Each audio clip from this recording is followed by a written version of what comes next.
La actualidad de tu isla desde todos los puntos de vista. El Magazín de la Mañana. De lunes a viernes de 8 a 10 queremos informarte.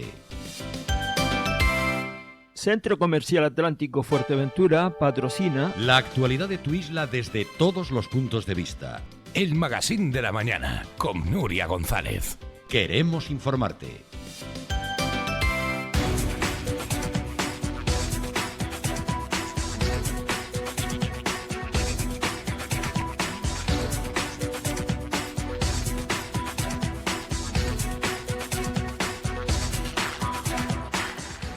Bueno, estamos de vuelta ya, hoy día 2, inauguramos este mes de mayo y lo hacemos además por todo lo alto. Vamos a hablar y mucho de uno de los temas más controvertidos o quizá que ha necesitado una mayor explicación con respecto a todo el debate social, empresarial que se está ahora mismo originando en las calles y fuera de ellas en Canarias. Hablamos de vivienda vacacional, hablamos de modelo de desarrollo turístico y para ello tenemos con nosotros a la consejera de Turismo, Jessica de León. Bienvenida. Buenos días. Muy buenos días. Bueno, bienvenida a casa, a la isla de Fuerteventura de nuevo. Sí, hace fresquito en casa, ¿eh?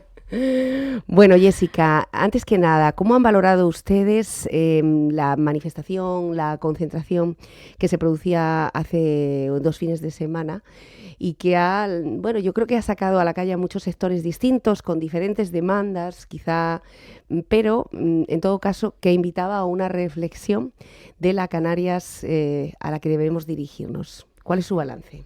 Bueno, yo la he visto y la valoro con muchísimo respeto, ¿no? Porque al final es la ciudadanía cansada de que no se haya planificado ni actuado en función de las demandas para un crecimiento poblacional que ha vivido islas como la isla de Fuerteventura, ¿no? Y por tanto, cuando la ciudadanía se cansa de esperar soluciones por parte de la clase política en su conjunto, y aquí ya no hablo de colores, pues lo que pasa es que tendremos a ciudadanos en las calles pidiendo que actuemos en materia de vivienda, pidiendo que actuemos en materia de movilidad, pidiendo que actuemos en materia de aguas, pidiendo que actuemos en muchas otras cuestiones, muchas de las cuales ni siquiera tienen nada que ver con el turismo, pero que al final el modelo de vida de Canarias, cuando la clase media trabajadora ha perdido capacidad de renta porque le ha subido la hipoteca, porque le ha subido el precio del alquiler, porque le ha subido el precio del combustible, porque le ha subido y el sueldo, a pesar de trabajar en la industria turística, les ha subido porque su convenio colectivo les cifra que tienen que haberle subido un 2,5%.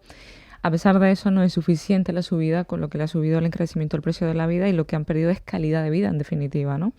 Y contra eso pocos argumentos podemos dar más que dar una respuesta ágil en muchas de las cuestiones que son responsabilidad, sin duda, de la clase política y, por tanto, tendremos que afrontar estos retos que nos vienen. Por tanto, con mucho respeto, porque son cuestiones que son soluciones a muy largo plazo o a medio largo plazo y habrá que planificar bien y gestionar mejor los recursos. Decíamos que era un discurso peligroso con respecto a las noticias, el retorno internacional que ha podido tener. ¿Se teme desde el Gobierno que eso pueda retraer el hecho de que algunas familias no vean en Canarias un lugar que acoge con hospitalidad y cariño, sino que quizá haya un cierto rechazo, sobre todo en islas tan importantes como Tenerife? Bueno, aquí tengo que reconocer que cuando al movimiento se le relacionó con que no quisieran venir, aunque es verdad que había una parte del movimiento muy reaccionaria que hablaba en estos términos, la gran mayoría aclaró en un primer momento tanto a nosotros y por tanto a la esfera internacional que no era contra el turismo y que el turismo seguía siendo bienvenido y por tanto eso, aunque sí preocupó y sí notamos una cierta preocupación por parte de las personas que nos visitaban de si iban a ser increpados, ¿no? Por parte de turoperadores expresándonos cuál era el sentir o qué iba a pasar. Esta reacción por parte de los manifestantes calmó muchísimo las aguas y creo que también desde la Consejería nos sumamos a esa comunicación interna con las principales agencias internacionales para hacerles llegar las palabras de los propios manifestantes, con lo cual creo que esa parte no influyó tanto, más allá de la preocupación que tienen también los operadores internacionales por ayudar a Canarias a superar esos problemas, porque quieren invertir también en ayudarnos a construir vivienda, quieren invertir en ayudarnos con cuestiones como la eficiencia energética, en energías renovables. Lo que tenemos que hablar en Canarias es cómo se invierten en esos recursos, cómo podemos lograr la colaboración público-privada y creo que el Gobierno ha puesto herramientas sobre la mesa, por ejemplo, el Decreto Ley de Medidas Urgentes en materia de vivienda permite la colaboración público-privada en suelos públicos o permite que, por ejemplo, el silencio en las administraciones, esas licencias que se eternizan en el tiempo y que no sean permisos, pues sean silencios positivos. Y yo creo que esa agilización por parte de todos permite pues que al menos la construcción de viviendas en un largo medio plazo pueda estar resuelta en Canarias, amén de pues todas esas viviendas inacabadas que la ley ofrece herramientas ya a los ayuntamientos y también a los cabildos. Una novedad de este decreto ley de medidas urgentes es que los cabildos que no eran competentes en materia de vivienda ahora lo son con el artículo 29 de ese decreto ley de medidas urgentes. Por tanto, ya no vale mirar para otro lado nadie de esta isla y tendremos que buscar fórmulas de cooperación entre ayuntamientos, cabildos y gobierno de Canarias. Bueno, ¿usted se ha mostrado, Jessica, a favor de la ecotasa? Bueno, yo tengo que distinguir entre lo que es una tasa, y aquí me voy a extender un poquito, si me lo permiten, y de lo que es un impuesto. Lo que está pidiendo una parte, o la ciudadanía y una parte de los políticos apuntados de manera demagógica a las manifestaciones, es un impuesto, no es una tasa. La diferencia entre el impuesto y la tasa es que el impuesto no es finalista, es decir, si nosotros desde el gobierno mañana impulsáramos lo que pretenden, que es una ya mal llamada ecotasa, vamos a llamarle ecoimpuesto, eso que se recauda de las pernoctaciones iría a una bolsa común, pero nunca sería finalista, tendría una finalidad. Nosotros lo queremos destinar a esto, pero nunca se destinaría definitivamente a esto, porque imaginemos que el gobierno, cualquier gobierno de cualquier símbolo, tuviese una emergencia distinta en otro sector que no tiene nada que ver para lo que se ideó el impuesto, pues el gobierno podría tirar de ese fondo. De hecho, ha pasado en Baleares. Las noticias que tenemos de Baleares, y yo creo que esto es accesible a todo el mundo, es que lo que recaudan en Baleares, que es un impuesto, se ha ido destinado a todo menos a lo que fue destinado ese impuesto. ¿Qué decimos nosotros en Canarias? Nosotros tenemos una diferencia con respecto al resto de comunidades autónomas. Nosotros ya tenemos un impuesto que genera ese ingreso. Se llama IJIC.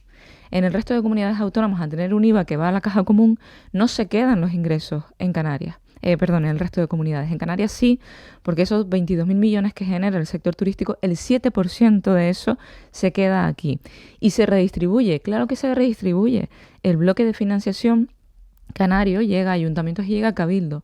Y el 40% aproximadamente se lo queda al gobierno de Canarias. Y eso va dedicado a políticas públicas, como por ejemplo, asfaltado, aceras, viviendas, si quisieran, pues todas estas cuestiones, educación, sanidad, la parte del gobierno, y ahí está atribuyéndose el 40% de ese IJIC, lo aporta el sector turístico. ¿Por qué estamos empeñados en decir que no repercute en Canarias? Creo que esto es un discurso que los políticos que fuesen conscientes de que el 50% del presupuesto de sus ayuntamientos provienen del bloque de financiación canaria en muchas ocasiones, debieran salir a defender que la industria turística es la responsable de al menos el 40% de ese IJIC que les llega. Y luego están las tasas. Las tasas que sí son finalistas, que sí se pueden cobrar por la prestación de servicios. Y en esta isla hay muchos sitios donde podemos cobrar tasas por prestación de servicios, por entrar a parques naturales y repercutirlo en empleo, en cuidado al medio, en depuración de aguas, en energías renovables, en que lo que abramos, las infraestructuras de museos, no se cierren después de haberlos restaurado. Yo creo que ahí tenemos un gran margen de maniobra y que son fácilmente accesibles. Espacios donde los residentes en Fuerteventura, modelo Lanzarote, tengan que aportar lo mínimo posible o nada, que es lo que se está barajando ya en Tenerife para Anaga, Teno y el Teide, y en Fuerteventura podamos reflexionar sobre qué espacios podemos implementar ese tipo de tasa para que además podamos tener... Mire, yo pongo un ejemplo. ¿Hay en Puerto del Rosario suficientes policías locales para vigilar que se cumpla la ordenanza fiscal reguladora de las zonas verdes y azules? No. ¿Qué hay en su defecto? Pues hay una especie de guardia urbana, entre comillas, que cuando ve que tú has incumplido la ordenanza, te saca una foto a tu vehículo y se la manda a un funcionario que es el que tramita la denuncia por incumplimiento de la ordenanza. ¿Eso no es factible hacerlo en un parque natural? No podemos tener guardas de espacios que luego manden a medio ambiente la infracción de ese PRUG, que controlen la capacidad de carga, que nos aseguremos que los espacios como el Barranco de los Canarios no se vea perjudicado. No podemos involucrar a turoperadores y operadores en el cuidado del medio. Y voy a poner aquí un artículo maravilloso de la Ley del Suelo, que es el 195, donde precisamente se viene a perseguir que pueda el empresariado canario participar de la gestión de los espacios. Claro que se puede. Lo que pasa es que no se ha hecho hasta ahora. Pero yo me gustaría dar un debate mucho más profundo de lo que tenemos hoy, porque aquí no se trata de recaudar más. Canarias tiene exceso de recaudación. No podemos gastar. Han vuelto las reglas fiscales del año 2019 y ahora tenemos techo de gasto y regla de gasto. Por mucho que recaudemos, no vamos a poder gastar, porque ahora el Estado lo que nos dice es que tenemos que pagar deuda y proveedores. Y esto es así. Por tanto, no se trata solamente de imponer una ecotasa y dejar calmada a una parte de la población de una forma, discúlpenme, demagógica absolutamente, y luego decir, bueno, y ya si eso lo invertiremos o no, porque ya hemos callado a una parte de la población. Yo quiero dar un debate sin mucho definir, más profundo. Sí, exactamente, ¿no? Que ha habido, en estas manifestaciones, sí ha habido un tema que era el de la vivienda, sí ha habido un tema que es el de poner coto a una entrada masiva, pero sobre todo lo que hay es el mismo problema que sigue teniendo Fuerteventura, no sé si coincide, es decir, lo decimos prácticamente todos los días, es una isla que llega con fiebre al hospital y los síntomas son varios, es decir, la falta de vivienda, la falta de agua, la falta de transporte, la falta de infraestructuras sociosanitarias. Bueno, pues con una población, lo veíamos en esos datos del ISTAC, que ha pasado en 20 años de 60 a más de 120.000, más los irregulares, esas personas que están entrando y que todavía no tienen su nacionalidad española, pero sí consumen recursos. Es un tema de falta de planificación, falta de previsión en la isla de Fuerteventura. Es decir, ¿a quién obedece que no haya casas para tantas personas actualmente? ¿Al alquiler vacacional o a la falta de construcción? A ver, nunca hay un culpable. Yo creo que es una suma de muchos factores continuados en el tiempo lo que nos ha traído hasta aquí. La falta de planificación no es solo en Fuerteventura. En Fuerteventura puede ser un buen ejemplo de la falta de planificación y gestión de las infraestructuras públicas, pero yo creo que pasa en toda Canarias. Nos hemos olvidado de que el urbanismo es esa fórmula y herramienta que ordena y que permite que haya suelos residenciales para construir viviendas, que haya suelos de equipamientos y dotacionales para construir espacios verdes y dotaciones como residencias sociosanitarias. Y como nos hemos olvidado que el Plan Insular de Ordenación de Fuerteventura es importante y que nos hemos olvidado de que los planes generales de los distintos municipios son importantes, como nos hemos olvidado también de cumplir la disciplina urbanística de esos planes, y eso es importante, como todo eso se ha olvidado y pasado a un segundo plano, porque lo importante es el aquí y ahora y el ganar las elecciones en el 2027, como todo eso es lo importante, además, al final, lo importante de verdad se ha olvidado. Y eso que era importante de verdad, hoy es urgente. Y eso es en lo que nos tenemos que centrar ahora mismo. Yo no soy ni más responsable, ni menos que nadie, pero no me gusta la política facilona, porque creo que las soluciones rápidas a problemas difíciles son malas soluciones. Y por tanto yo creo que aquí lo que tenemos que hacer es articular soluciones entre todos. Es decir, si el gobierno ya está actuando en los dos frentes, porque hay uno que no podemos controlar, y es la mala ley de vivienda estatal que ha provocado que el 40% de la oferta residencial para gente que alquilaba a un precio asequible se haya ido del mercado por inseguridad jurídica. Aquí tenemos un problema que este gobierno ni ninguna institución en Fuerteventura puede controlar, y es que tenemos una mala ley de vivienda estatal que habla de las zonas tensionadas, pero es que la ley del 2003 de Canarias de vivienda ya hablaba de zonas tensionadas. No es para nada novedosa. De hecho, lo que hemos hecho es leyes profusas de dudoso cumplimiento, ¿no? Lo siguiente que tenemos que hacer, ¿vale? Tenemos este problema, ¿cómo lo solucionamos? Decreto ley de medidas urgentes, ya les he detallado algunas de las cuestiones, silencio positivo, que los ayuntamientos y los cabildos tengan mayor agilidad porque se reducen los tiempos al haber declarado la emergencia habitacional, por tanto los plazos dentro de la administración se reducen a la mitad. Los silencios también para la administración es positivo, y cambiar el uso a muchos de los suelos en previsión de que en ausencia de planes generales ya se hayan consumido los suelos de carácter residencial. Ya le digo yo que ayuntamientos y cabildos, porque una que tiene curiosidad, pues ha navegado por Plan General de Ordenación en zona de equipamientos, en zonas dotacionales. El Cabildo tiene zonas dotacionales, Puerto tiene zonas dotacionales y espacios libres, pero es que además tienen suelos residenciales en los que podrían empezar a actuar desde mañana mismo. Lo que faltaría es la previsión de fondos, ¿no? Pero bueno, que esto también se puede hablar dentro de la administración. Por tanto, eso por un lado, y el alquiler vacacional por el otro, que también creo que es un elemento que sin duda afecta de sobremanera no solo al precio del alquiler, sino también al precio de venta, ¿no? Porque a menor oferta, pues ese precio se incrementa. ¿Es el alquiler vacacional el culpable de la falta de vivienda? Nunca hemos dicho eso. Hemos dicho que es un fenómeno que ha venido para quedarse y que está desregulado frente al resto de actividades económicas que están en el mercado y que compiten en otras ligas. Y yo no voy a hablar de hoteleros, voy a hablar del sector rural de la isla de Fuerteventura, por ejemplo. Personas que tienen una vivienda, que tienen una historia dentro de la vivienda que es emblemática, que le hemos dicho informe de patrimonio, informe de cultura, informe y licencia de su ayuntamiento. Todo esto para ponerla ahí. Y luego unos estándares de calidad asociados al turismo rural dentro de unos suelos específicos, no en todos los suelos. Esto es el turismo rural. Bueno, pues al lado de esa casa emblemática hay una casa de igual valor, que ha analizado todo lo que tiene que hacer y dice, no, yo la restauro, presento una declaración responsable y a operar, sin estándar de calidad, en cualquier tipo de suelo. Oye, yo creo que hay que darle parámetros de cantidad y de calidad para que todos podamos competir en las mismas condiciones, pero sobre todo y ante todo, porque si queremos un destino de calidad frente a la cantidad, discurso manido también, porque parece que vamos a recibir siempre 16 millones de turistas, esto es coyuntural, nadie se está dando cuenta de que mañana puede haber una crisis en Centro Europa o que quiebre un turoperador y de repente las cifras de turistas caigan atrás. Lo hemos vivido ya, muchas veces, pero nos olvidamos. Por tanto, yo creo que aquí hay que hacer una reflexión pausada, serena, y que esta ley que está hoy en exposición pública pueda ser participada por todas las personas, pero no en el ánimo de cargársela, sino en el ánimo de mejorarla, porque lo que sí es innegable es que hay que regularlo. Yo creo que los propietarios sensatos, que son la gran mayoría, saben perfectamente que hay que regular mejor la actividad y que no todo vale porque todo el mundo ha visto lo que ha visto en esas plataformas de comercialización.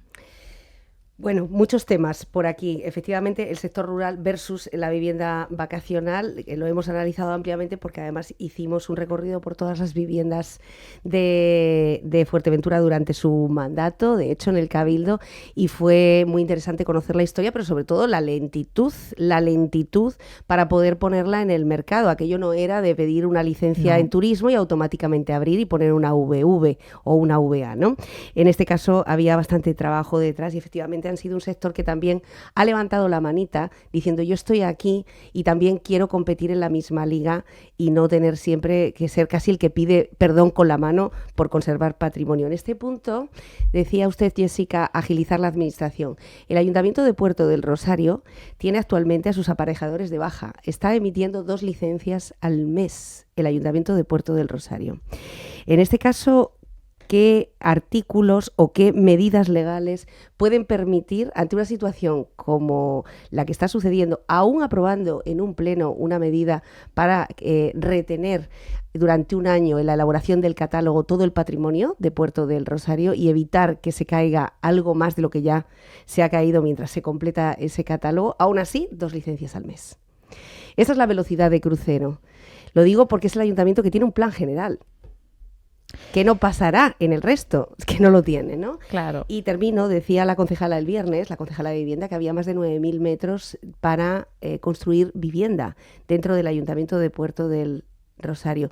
¿Por qué no se hizo durante los pasados 4 años? Entiendo que, bueno, pero ¿por qué no se está agilizando también en estos últimos 10 meses? Teniendo el suelo a disposición, habiendo un plan general, es decir, teniendo todas las coordenadas posibles como un ejemplo a seguir. Yo no puedo responder a todas esas preguntas porque no estoy en el ayuntamiento, pero sí puedo decir que si quieren un ejemplo de cómo se agiliza una oficina técnica, La Oliva es el mejor ejemplo. Que pueden acudir a las encomiendas de gestión, a Traxa, Gesplan, que tienen muchas fórmulas dentro de la ley del suelo para descongestionar las oficinas técnicas, acudir a colegios profesionales, acudir a todas las instituciones de derecho público que pueden colaborar con las instituciones para descongestionar una oficina técnica que lleva muchos años en situación crítica, que es la del Ayuntamiento de Puerto del Rosario, que cuando yo era concejala en el 2015 ya tenía problemas y me imagino que ahora, si tiene esa situación de baja de los aparejadores, pues me imagino que la situación será tremenda y que la concejala no lo estará pasando nada bien. pero creo que pueden acudir a corporaciones de derecho público para ayudarlas a agilizar, y en cualquier caso la Oliva, que pasó de licencias de 2 años a licencias en 3 meses con una gestión del Partido Popular, puede ser un ejemplo que puedan copiar el resto de corporaciones, ¿no? Por tanto, ahí yo creo que la varita es ponerse a trabajar y dedicar fondos públicos a la vivienda, que es algo que creo que hemos defendido todos, pero que luego a la hora de no hemos podido materializar. Unos porque decíamos que no éramos los competentes en el Cabildo, ahora ya sí, y hay otros porque evidentemente el gobierno, la competencia que se le presumía a los ayuntamientos era ceder suelo al gobierno para la construcción de viviendas. Eso también ya está contemplado dentro de este decreto de ley de medidas urgentes. Y pues bueno, yo creo que ahora, como digo, la agilización de los plazos y la puesta en marcha de este decreto ayuda a que tanto públicos como privados, porque también se ha actualizado el bloque para la construcción, que ayude a que estas viviendas puedan estar en el mercado. Las acabadas y las que están inacabadas, que también es otra reflexión que hace el decreto y que en Fuerteventura creo que deberían hacerlo, ¿no? Bueno, vamos a la vivienda vacacional, Jessica, porque bueno, hemos hablado en algún momento por vía telefónica, pero sí me gustaría concretar o hacer un diagnóstico un poco con más detalle de la situación. ¿Cuántas viviendas hay actualmente en Canarias? ¿Por qué esta ley, después de este periodo ya amplio donde han podido reunirse prácticamente con todos los sectores, ha podido ser aplaudida por uno y muy cuestionada por el otro? ¿A qué puntos de encuentro van a llegar también con estos sectores? Ustedes han dicho desde el primer momento que esto era una ley flexible, orgánica.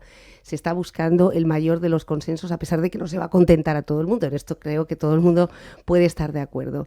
Pero bueno, partimos de qué situación en Canarias con respecto a estas viviendas. Bueno, lo primero que tenemos que saber es que nosotros seguimos cada día la evolución del ritmo de las viviendas. Lo digo para aquellos que ya están apuntados también al carro del aumento, ¿no? De que como no tienen nada que aportar a la ley, entiendo, pues se apuntan a lo fácil, ¿no? Al discurso de la calle. Yo es que me gustaría que fuésemos valientes todos y que los que tenemos datos pudiésemos salir a defender lo que es la realidad en datos, ¿no? El aumento en estos últimos meses ha sido en torno al 2,3% en el cómputo de semanas, ¿no? 2,3%, quiero decir. Tenemos 63.000 solicitudes de declaraciones responsables, pero de facto no están las 63.000 funcionando. De hecho, hay 55.000 aproximadamente que están en funcionamiento. Por tanto, la media de funcionamiento en las islas es de un 86% frente a lo que se pide, de lo que luego entra en el mercado, ¿no? Eso supone 227.000 aproximadamente plazas, lo que ya supone el 37% de la oferta alojativa. Esto es lo que nos ha llevado a una reflexión de que no todo vale y que hay que también pedir estándares de calidad y cuantificar la calidad de lo que está entrando en el mercado turístico, porque al final es una vivienda que siempre tiene que haber sido vivienda, no lo decimos nosotros, lo dice el Supremo, y que posteriormente y de forma excepcional, no lo digo yo, lo dice el Supremo, la Constitución, artículo 47, función social de la vivienda. Esa vivienda se convierte en un establecimiento turístico y tenemos que pedirle ciertos estándares de calidad. Bien, esto es lo de la reflexión que hace la ley y establece 2 velocidades. El que quiere incorporarse nuevo y el que ya está. El que quiere incorporarse nuevo, de entrada, cumpliría todos los requisitos que le pone la ley, es decir, desde los metros cuadrados hasta la calefacción, el tipo de certificación energética, etcétera. La certificación energética es obligatoria en España desde el año 2013 y se le pide para todos aquellos arrendamientos que incluso vayan a alquilarse, es decir, cuando dice la vivienda no puede cumplirlo, pues esa vivienda muy probablemente que antes estaba en régimen de arrendamiento ya probablemente lo cumplía. Que pedimos la certificación A, bueno, pues vamos a ver cómo flexibilizamos estos requisitos en su conjunto, ¿no? Para el que accede y para el que está. Y el que está operando directamente va al régimen transitorio. ¿Qué significa esto? Que se queda operando durante 5 años. A los 5 años hacen una declaración responsable manifestando que su vivienda no ha modificado nada, es decir, que su ayuntamiento pues continúa ofertándole o permitiéndole que desarrolle esa actividad y a los 10 años, es cuando tendría que adaptarse a todos los estándares de la ley, a los 10 años. Si el propietario desde el minuto 1 decide, porque hay muchos propietarios en esta situación, que tienen el mismo número de viviendas, pongamos que tengo 2, una la regento con la ley de arrendamientos urbanos y otra al amparo del alquiler vacacional, este propietario puede quedarse 20 años y a los 20 años vuelve al artículo 7 y empieza a cumplir los requisitos de certificación energética, etcétera, etcétera, etcétera. Estamos analizando la ley desde el punto de vista de hoy, es decir, es que yo me voy fuera porque no tengo un cargador.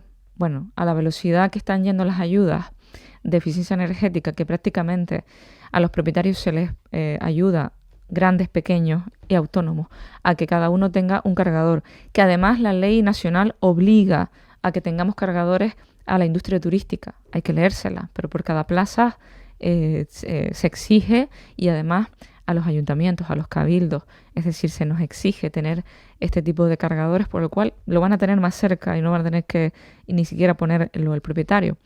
La certificación energética y todas estas coletillas pone salvo que técnicamente por la comunidad de propietarios o lo que sea no sea posible implementar estas medidas, porque hay edificios que son viejos, hay casas pues que no soportan la estructura, es decir, no son dogmas de fe estrictos, tienes que cumplirla o te vas fuera. Aún así estamos en periodo de alegaciones, pues que nos planteen, oye, pues no cumplirlas todas, pero al menos 3 requisitos, o 2 requisitos en los primeros 5 años y todas en los 10 años siguientes, porque seamos sinceros, los electrodomésticos que nos están vendiendo hoy ya casi todos son tipo A, ya nadie te vende una certificación energética menor y muy probablemente en esos 10 años se te va a romper la nevera, se te va a romper la placa, tendrás que ir modificando el mobiliario.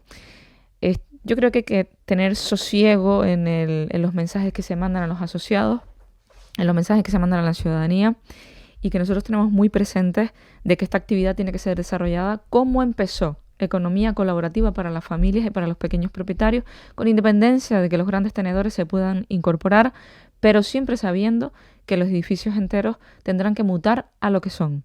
Son hoteles o son apartamentos. Y tienen que generar fiscalidad como hoteles y como apartamentos. Y tienen que generar empleo como hoteles o como apartamentos. Y es el pequeño propietario el que tendría que desarrollar esta economía colaborativa para redistribuir los ingresos como comenzó entre familias de renta media trabajadora, de clase media trabajadora, que acceden al mercado turístico con condiciones de calidad. Esto es lo que defiende la ley y ahora todo lo demás es discutible. Y lo que desde luego sí decimos es que para que todo esto se cumpla, igual que el resto de estándares turísticos a hoteles, apartamentos, hoteles rurales, hoteles urbanos, casas emblemáticas, tiene que darle posibilidad de que se desarrollen en los planeamientos. Lo que ha hecho Madrid, hasta que el Plan General de Ordenación Urbana no recoja en qué zonas sí y en qué zonas no, porque ya está tensionada la oferta, es decir, estamos desplazando al residente de su zona y convirtiendo el centro, los centros turísticos, los cascos históricos, en parques temáticos y entre comillas, hasta que eso no suceda en el planeamiento, ni una licencia más dentro de los términos municipales. Y serán los municipios los que decidan dónde, cuántas y cómo, porque esa es su competencia. Lo es hoy y lo será con la futura ley. Tienen que cumplir actividades clasificadas. Hoy, con el decreto 113/2015, deberían de estar cumpliendo la ley de actividades clasificadas porque ese decreto pone urbanismo, salubridad, sanidad y, en general, actividades clasificadas, y lo van a tener que seguir cumpliendo cuando se apruebe la ley de vivienda ocasional. Creo que se están vertiendo afirmaciones por desconocimiento de que esa competencia ya la tienen los municipios, y lo que queremos es ayudar a los municipios desde el Gobierno de Canarias para que la asuman y haya un tránsito tranquilo y sereno para que asuman una competencia que siempre han tenido, que es la ordenación urbanística de sus territorios, en este caso los municipios. Lo que pasa es que como depende de la oficina técnica, la misma que emite 2 licencias al mes, pues la disciplina urbanística pues que recurran a corporaciones de derecho público y para que recurran, una mano, claro. ¿No? Sí. En este caso, ¿cuál ha sido la respuesta de los ayuntamientos cuando se les recuerda que esta es su competencia y que además van a tener que tomar o sí decisiones, que no se va a poder seguir mirando por otro lado? Bueno, yo creo que lo de ser a los alcaldes es el tono, porque es verdad que los alcaldes han visto ciertas cosas en la ley que son mejorables para que puedan llegar a buen puerto la ley y el cumplimiento de la misma, y van a hacer alegaciones a través de la FECAM. No solamente los ayuntamientos, sino también específicamente los ayuntamientos de las Islas Verdes, ¿no? Y yo les he visto en situación de colaborar, entre otras cuestiones porque además nosotros les estamos brindando la posibilidad de que construyamos juntos en lo que la ley ya pasa del trámite de gobierno, es decir, ya se va prácticamente al Parlamento y la debaten los grupos políticos, que nosotros podamos empezar a orquestar una ordenanza provisional para que los ayuntamientos puedan empezar a regular esta situación dentro de sus términos municipales, ¿no? Y por lo tanto yo creo que aquí hay una máxima disposición y tengo que dar las gracias tanto a la presidenta de la FECAM como a todos y cada uno de los alcaldes de Canarias que se han reunido tanto conmigo en algún momento como sobre todo y fundamentalmente con el director general de Ordenación del Territorio, con Miguel. La semana pasada tuvo reunión con los alcaldes de esta isla y con los alcaldes de Lanzarote, y me consta que va reuniéndose con todos los alcaldes de todas las islas. Bueno, nos quedamos con esta frase que hasta que el plan general de cada ayuntamiento no recoja lo que acaba de explicar Jessica de León, no se debe o no se puede autorizar ninguna vivienda más. Esto choca precisamente con lo que parece que se está vendiendo, ¿no? Que hasta que no se apruebe el anteproyecto de ley, parece que esto recuerda a la moratoria de hace 17 años aproximadamente, la moratoria turística. Durante el tiempo de descuento entraron por la puerta de atrás una cantidad de licencias impresionantes de hoteles, ¿no? En ese tiempo, hasta que finalmente se aprobó. Eso no está pasando, por lo tanto, según estos datos, con el alquiler vacacional. Habrá mucha gente que la pida por si acaso, y eso tenemos que ser realistas que está pasando en Canarias. Pero si se lee en la ley, nosotros al año hacemos una comprobación de todas aquellas viviendas que no tienen actividad económica durante un año y pierden su declaración responsable, pierden la efectividad de la declaración responsable. Es decir, nosotros ya somos conscientes de que eso puede estar pasando porque el trámite legislativo es muy largo. Si bien nosotros, cuando acabe el periodo de alegaciones, declararemos el procedimiento de urgencia, es decir, ya el trámite interno del gobierno para reducir los plazos.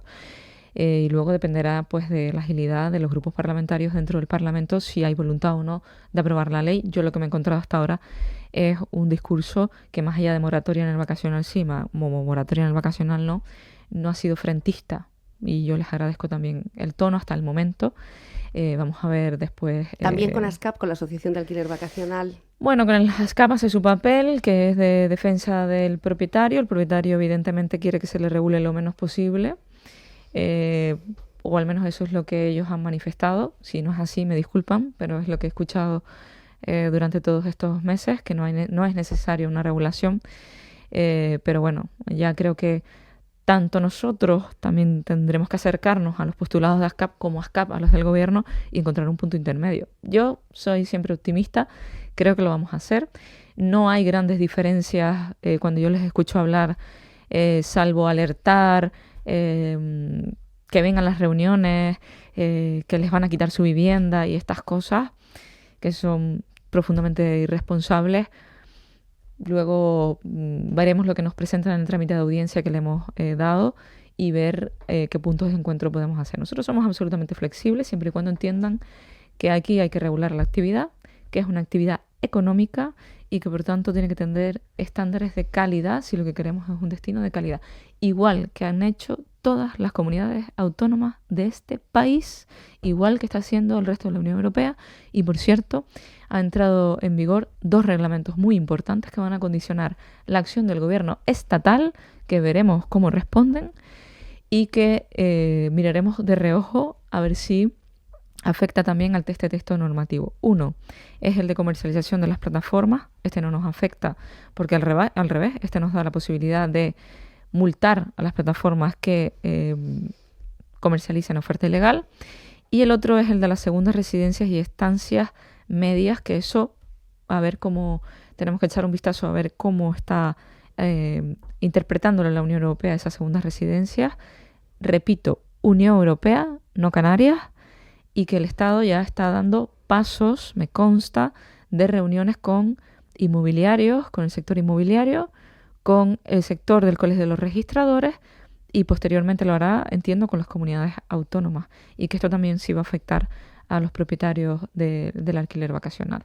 Pero esto, insisto, vendrá desde arriba y será una disposición que poco o nada podremos negociar con el Estado, veremos a ver en qué términos. Yo les invito a todos a que busquen en YouTube ULPGC. Hay una charla maravillosa de juristas, letrados, catedráticos administrativos, registradores de la propiedad, mercantilistas, desde un punto de vista técnico, jurídico de la ley del alquiler vacacional, de este anteproyecto de ley de uso turístico de la vivienda, donde se habla sin pasiones del texto.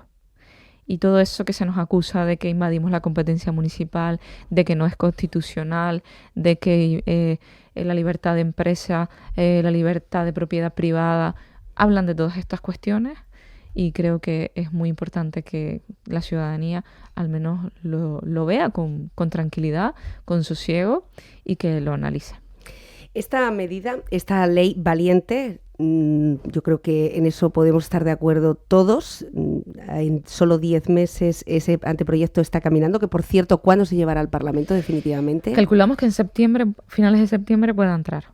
Finales de septiembre, es decir, en algo más de un año, prácticamente 14 meses, se puede haber puesto alguna medida frente a lo que no se había hecho hasta ahora con respecto al alquiler vacacional, que seguía creciendo de forma ilegal.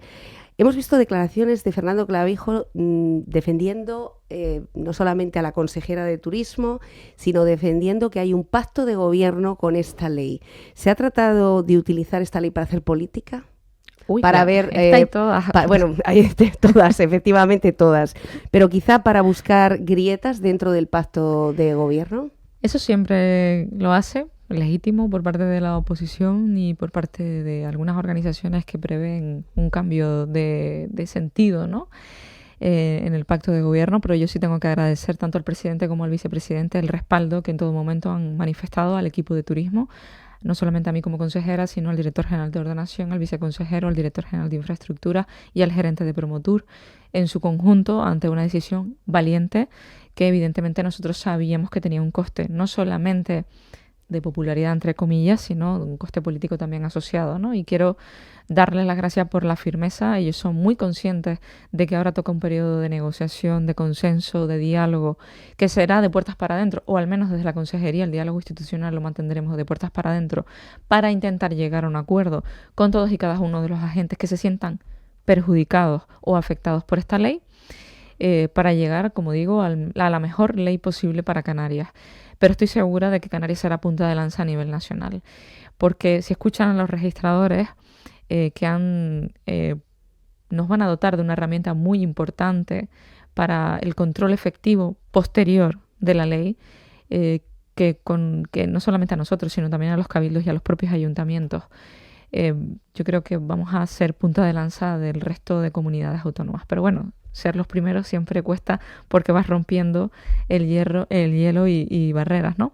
Pero nos podemos equivocar, Nuria. Yo ahí creo que el que hace se equivoca y el que no hace, desde luego, lo que provoca son problemas mayores a futuro. Nosotros hoy tenemos muy claro que esta ley, como gobierno, es necesaria para Canarias y no pretendemos que nos den las gracias por ejercer nuestra acción legislativa, nuestra acción de gobierno, pero sí lo que pretendemos es que haya un consenso y un diálogo mayor del que hay. Y yo agradezco infinitamente al presidente, porque no es de mi formación política, al vicepresidente se le puede entender algo más, pero al presidente no es de mi formación política y ha salido el primero a defenderlo, y yo tengo que dar las gracias a Coalición Canaria por haberse puesto delante también de esta ley y bueno, no es fácil hacerlo, pero yo se lo quiero agradecer y además sé que hoy está en Fuerteventura, con lo cual espero que le hagan llegar. Yo se lo he dicho muchas veces, ¿no? Y me ha dicho también, tú párame cuando veas que me paso de frenada, porque he descubierto que también soy bastante pasional en el ejercicio de este cargo. Bueno, efectivamente, hoy tenemos, ahí es nada, al presidente Fernando Clavijo y a la consejera de Turismo en la isla de Fuerteventura. De hecho, Fernando Clavijo participará en esta casa en torno a las 10:45 de la mañana. Hay una pregunta que vamos a trasladar a Fernando Clavijo y también me gustaría conocer.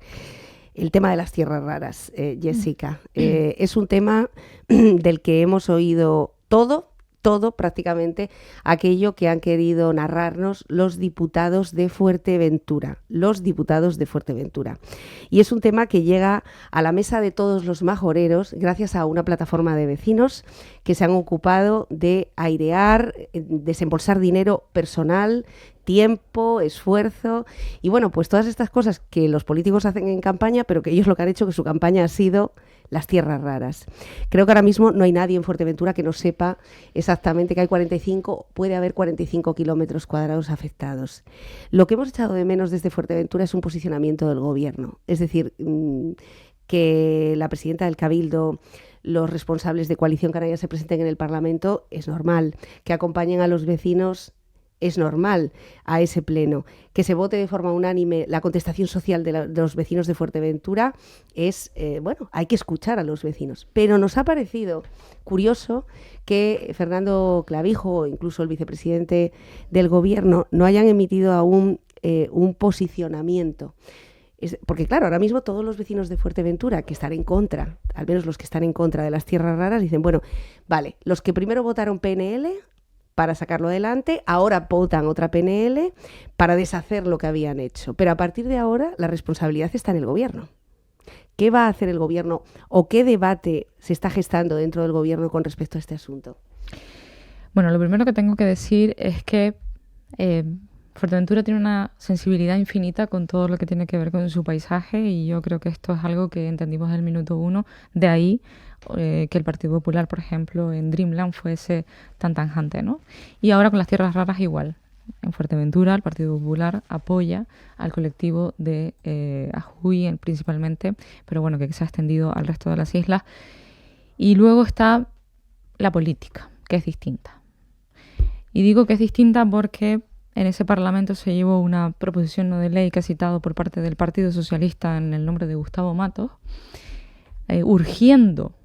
urgiendo, es decir, exigiendo urgencia al gobierno para que aprobara los permisos para investigar, no explotar, investigar las tierras raras que puedan darse en Canarias en su conjunto. Lo defendió Gustavo Matos, lo defendió Mario Cabrera, lo defendió Natalia Santana, lo defendió la diputada de Vox, creo que fue Paula Jover, no sé si se me queda alguien de Coalición Canaria, no sé, Mario Cabrera, efectivamente, y del Partido Popular, no recuerdo quién lo defendió, pero bueno, todos votaron que sí, todos votaron que el gobierno autorizara la investigación de tierras raras. ¿Qué dice la ley sobre la investigación? Que puedes hacerlo, la ley de minas estatal, no canaria, dice que puedes hacerlo en cualquier territorio porque estás investigando con independencia de su calificación, o sea, de su protección. Puedes investigar, y de hecho está investigando la geotermia en el Teide. A lo mejor no puedes explotarla porque su plan de uso y gestión no puedes explotarlo, pero puedes investigarlo. Entonces, ese Parlamento le dio un mandato al gobierno, que era investigar. Y esos mismos políticos, cuando la plataforma saltó, vinieron aquí a decir que no, y que el gobierno estaba, una vez más, obrando de espaldas a Fuerteventura. Miren, yo creo que, primero que todo, todos esos políticos tienen que pedir perdón. Perdón.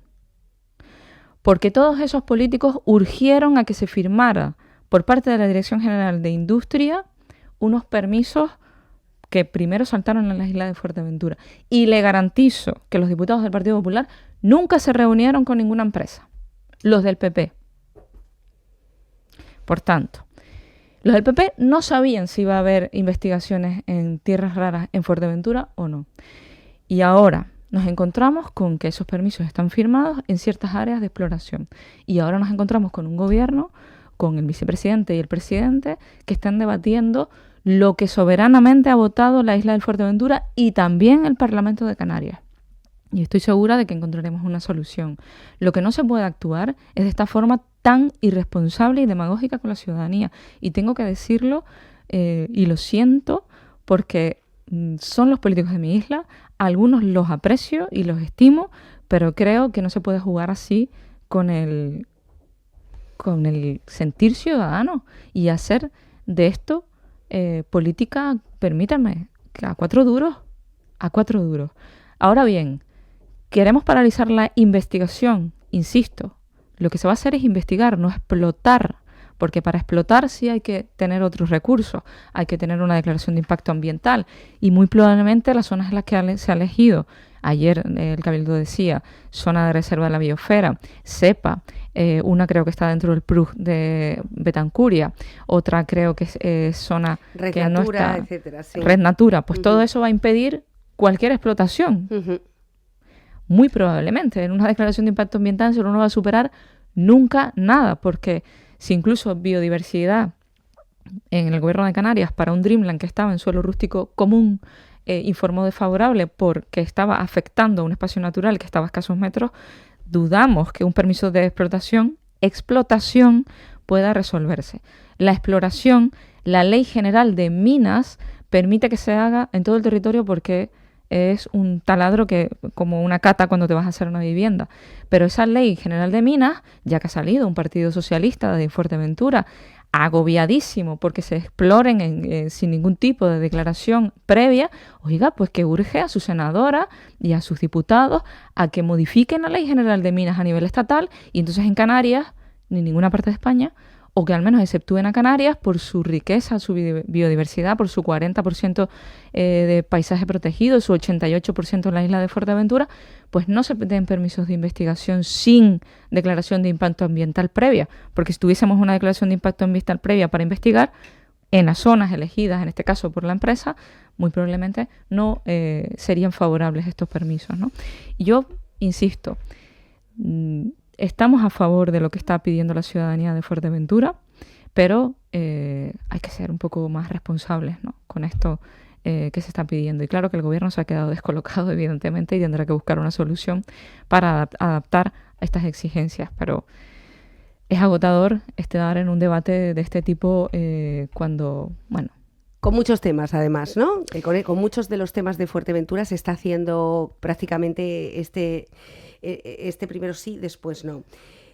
Concretamente con las tierras raras, muchos vecinos han preguntado, ¿pero alguien se leyó qué eran las tierras raras cuando se defendió, además, apasionadamente, que sí, que podría haber una investigación? ¿Alguno de los diputados, de los presentes en el Parlamento, buscó en Google qué era esto de las tierras raras? Hubo una comisión en la legislatura pasada donde se invitó a un catedrático de la Universidad de La Laguna y asistieron varios diputados. Por tanto, a propuesta, por cierto, de un eurodiputado del Partido Socialista, López Aguilar. Que parece que se había reunido incluso antes ya con el rector de La Laguna, ¿no? Bien, entonces sí que sabían. Claro que sabían, todo el mundo sabía lo que eran las tierras raras. Cuando el Parlamento lo aprueba en el mes de septiembre, si es inicialmente para una investigación, que es lo que han defendido los políticos majoreros, ¿por qué, si es solamente para una investigación, por qué la Dirección General de Industria o el Gobierno de Canarias, da igual, si es que al fin y al cabo es el Gobierno de Canarias, le da la autorización o el visto bueno, al menos, a una empresa, si no es la Universidad de La Laguna? Que esta es la duda, ¿no? Es decir, si nosotros como Parlamento habilitamos al Gobierno a que haya una investigación, eso sí, con dos catedráticos que por otra parte ya habían publicado un informe, es que ya habían publicado un informe con un año de anterioridad en un paper internacional donde se destacan las evidencias, que siempre tengo que decir que fue un paper facilitado por Aziz L. Chacón, de la formación Drago Canarias. Al César lo que es del César, esta fuente es de allí. Si ya había un paper que decía que sí, que hay tierras raras, si el Parlamento, ingenuamente, vamos a suponer, vota que sí a la investigación con la Universidad de La Laguna... No, votaron que sí a la investigación. La Universidad de La Laguna en la propuesta de acuerdo no figura para absolutamente nada. Con lo cual eso abre la puerta a Satocán. Vamos a ver, esto es un procedimiento reglado donde cualquiera que solicite puede investigar. Ajá. Y esto lo habilita la Ley General de Minas del Gobierno de España, solo que la competencia la ejerce el Gobierno de Canarias y por eso resuelve la Dirección General de Industria, porque tiene la competencia cedida en Minas. Claro, es que hasta ahora se había defendido únicamente La Laguna, ¿no? La Universidad de La Laguna como único protagonista. Esto es un procedimiento reglado, no está habilitado para únicamente investigadores. Claro, los investigadores solicitan mañana los permisos y también la Dirección General de Minas les autoriza investigar. Es que esto es un procedimiento reglado. La Dirección General de Industria no actúa para una empresa privada en detrimento de lo público. No, es que es un procedimiento reglado que la Dirección General de Industria tiene que atender en función a una normativa estatal. Fin. Es decir, que el señor Clavijo va a tener problemas en este caso. Bueno, no lo va a tener fácil, no digo que vaya a tener problemas, pero claro, evidentemente lo que primero se habilita, pero está en una instancia superior, pues habrá que arreglarlo con el Estado, por lo que entiendo. Bueno, yo creo que aquí hay una PNL presentada en el Parlamento, si no recuerdo mal, que se debatirá la próxima semana, creo, porque no sigo el orden del día, donde se propone un decreto ley en Canarias para precisamente regular cómo se pide una investigación en Canarias. Vamos a ver si este decreto ley sale adelante, esta PNL sale adelante, lo propone el Coalición Canaria del Partido Popular. Yo creo que se están buscando y se están articulando fórmulas, pero hay que tener muy presente en qué escenario estamos jugando. Porque ahora retrotraer ese permiso, pues supongo que la empresa pedirá evidentemente indemnizaciones que tendremos que pagar todos los canarios, si ese es el escenario que estamos barajando, pero bueno. Ahora ya sí que hablo en hipótesis. Uh-huh. Bueno, veremos lo que ocurre con respecto a las tierras raras. Lo que sí está claro es que la defensa del patrimonio, como usted decía, Jessica, ya forma parte, de la identidad de la bandera de los majoreros, al menos también del resto de los canarios. No sé si le ha sorprendido en esas manifestaciones. A nosotros sí, nos ha sorprendido y nos ha alegrado que los jóvenes estén hablando sobre todo de territorio, de protección paisajística. No desde un punto de vista de un discurso ecologista radical, vamos a decir, ¿no? Sino desde el punto de vista de su patria, su tierra, su patrimonio, ¿no? Yo creo que esto es muy propio de nosotros los majoreros y creo que hay que seguir conservándolo, ¿no? Si nosotros tenemos una identidad distinta, una isla distinta y una conservación distinta, es porque la sensibilidad del majorero es distinta y eso también, para lo bueno y para lo malo, es singular, ¿no? Nosotros tenemos una visión del territorio que es muy proteccionista, muy conservacionista y yo creo que eso nos hace buenos defensores del territorio. Pero el territorio hay que ordenarlo. El territorio, para protegerlo, hay que ordenarlo. El territorio y las infraestructuras en Fuerteventura, para que se desarrollen a la par de las necesidades de la población que vive en Fuerteventura, hay que ordenarlo, porque entonces vamos a perder calidad de vida cada año que pasa. Si cada año que pasa estos jóvenes van envejeciendo, pero no hay plazas sociosanitarias, porque no tenemos suelo, porque para habilitar un suelo tenemos que estar, caso de Gran Tarajal, más de 10 años para habilitar un suelo, porque no tenemos plan insular, la protección del territorio solo, de por sí per se, se queda corta. Para proteger el territorio hay que ordenarlo y hay que establecer las acciones de protección de cada uno de los entornos, dónde, cómo y cuánto vamos a crecer. Y yo creo que lo mejor que le puede pasar a Fuerteventura es que haya un clima político constructivo y que ayudemos al gobierno insular a hacer ese plan general y que lo haga sin miedo. Y yo creo que eso es lo mejor que le pudiéramos ofrecer las fuerzas políticas que estamos en la oposición al gobierno insular. Que haya un clima de consenso para que entre todos podamos construir una Fuerteventura ordenada y planificada. Y eso fue lo que yo ofrecí cuando tomó posesión Lola García como presidenta. Uh-huh. Si dependía de mí la oposición, ya no, pero si dependía de mí la oposición, lo que iban a tener tanto Coalición Canaria como el Partido Socialista era un clima de entendimiento en torno a algo que es el futuro de Fuerteventura, que es el Plan Insular de Ordenación de Fuerteventura.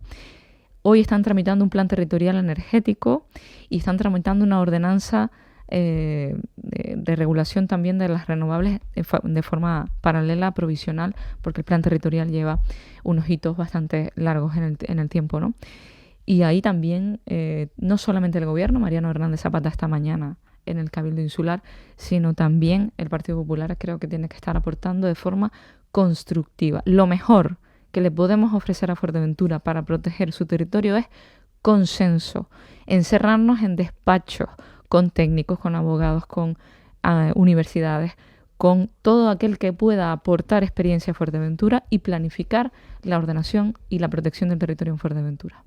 Es el papel que está jugando, de hecho, el Partido Popular en estos 10 meses de gobierno. No ha sido una oposición violenta, no ha hecho un dictamen de los primeros 100 días, ha sido bastante benevolente en algunos de los temas, los más acuciantes, la vivienda, la conexión marítima con Tarfaya, también ha levantado alguna que otra ampolla en Fuerteventura. Ahora, este asunto de las tierras raras, el Partido Popular ha estado en todas y cada una de las convocatorias apoyando también este no de la ciudadanía y del gobierno, en este caso.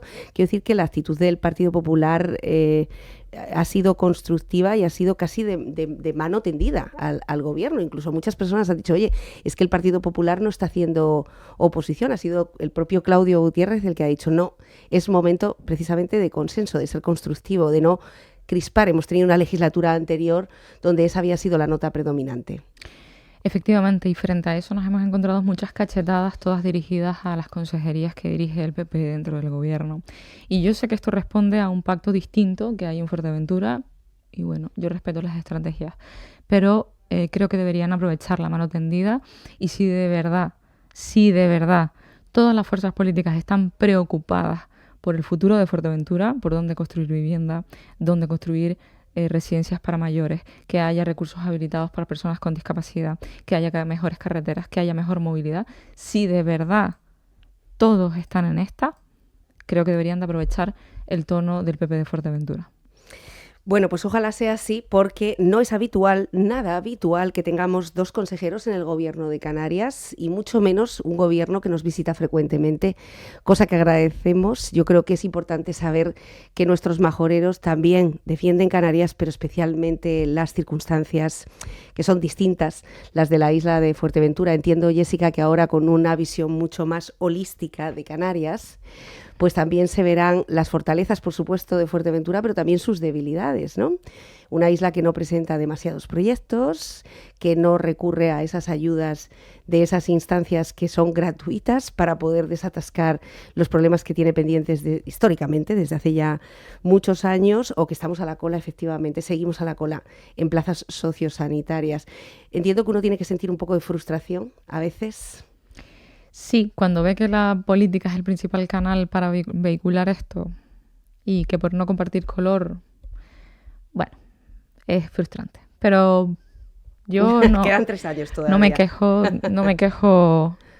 Prefiero seguir proponiendo y que lleguemos a consensos. Yo de verdad que mantengo muy buena relación con los alcaldes, fundamentalmente, muchos concejales de la legislatura anterior, y hay cosas que sí podemos hacer, otras que se quedan a mitad, y es verdad que son muy propositivos, o sea que creo que tenemos que avanzar un poco más en qué tienen previsto para que lo podamos acoger a las distintas ayudas, pero bueno, llevamos apenas 10 meses de gobierno, ellos también están entrando, con lo cual se están haciendo, y yo estoy segura de que en el plazo de año y medio podremos ir a la misma velocidad.